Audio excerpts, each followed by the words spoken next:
so much. I don't have anything to add. Seriously, thank you all so much for coming out today.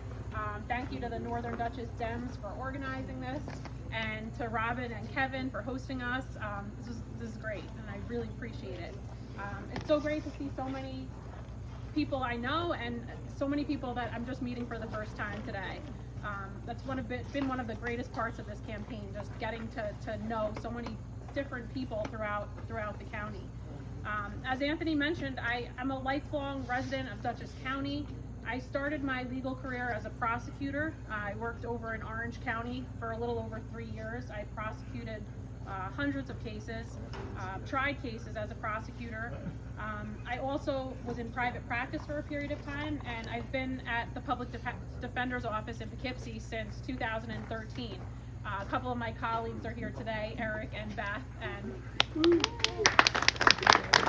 it's just been such a great experience, working with people who, work hard to do the right thing.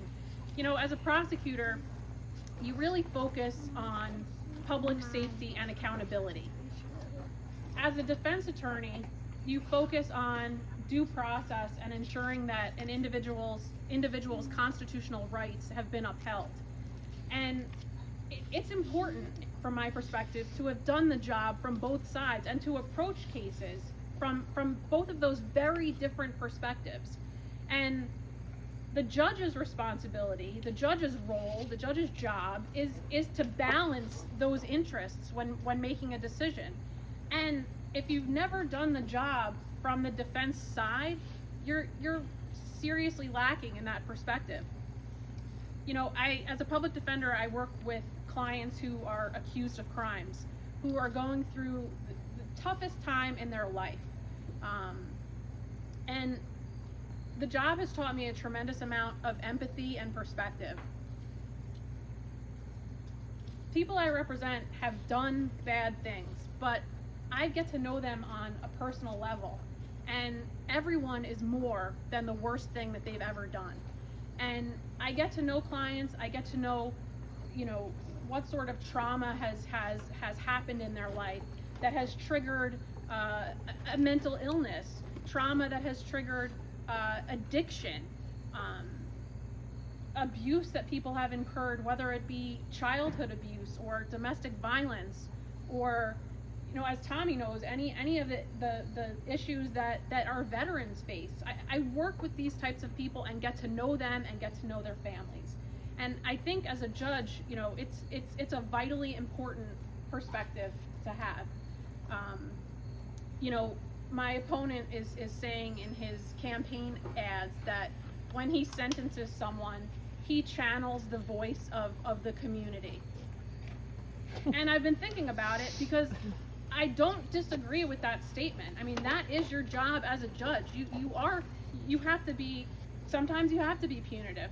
Sometimes you have to determine that rehabilitation is the best way to solve things.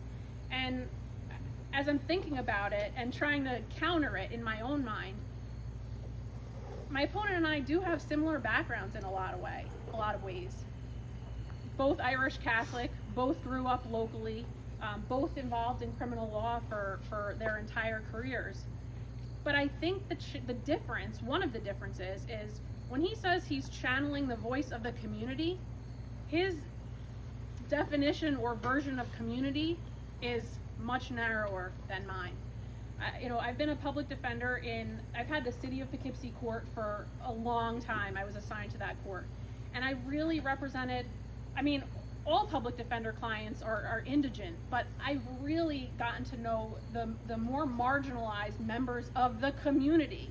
And that community, that broader definition of community is something that my opponent just doesn't see. It's not part of his worldview. So, I've been here my whole life. I'm raising my 3 kids here. I'm committed to this community and the safety of this community in the long run. But safety doesn't just mean, locking people up and throwing away the key. We need judges who are going to address root causes of criminal behavior. We need judges who are going to act as gatekeepers to allow people a chance, an opportunity to treat mental illness, to treat addiction, to overcome, you know, horrific childhoods, to overcome domestic violence that they suffered. And you know, I think if we can do that, if the judiciary can do that, it's going to make an impact on the long-term, you know, safety and you know, wellness of the community as a whole.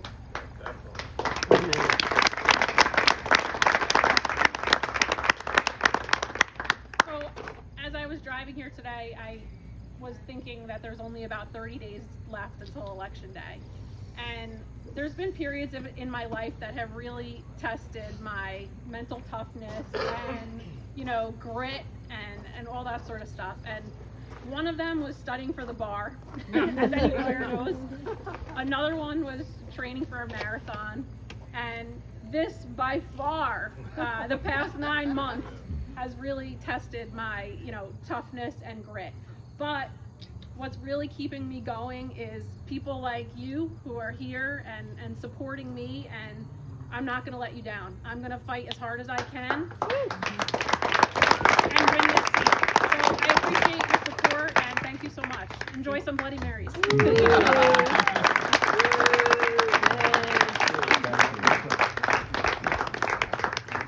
Thank you, Kara. Thank you all again.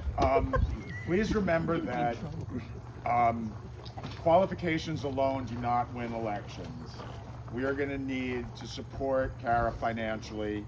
She is not allowed to ask for money, but I am. So please do pull out your phones.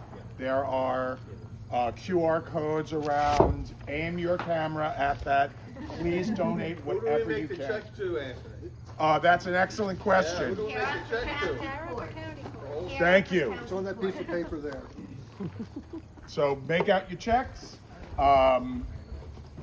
Aim your phones. Donate, donate, donate, please. We've got to get her name out there. We've got to get her in office. So thank you all. Have another bloody and eat some bagels. And tell him, because there's no service here, how to get on. Oh, and, yes.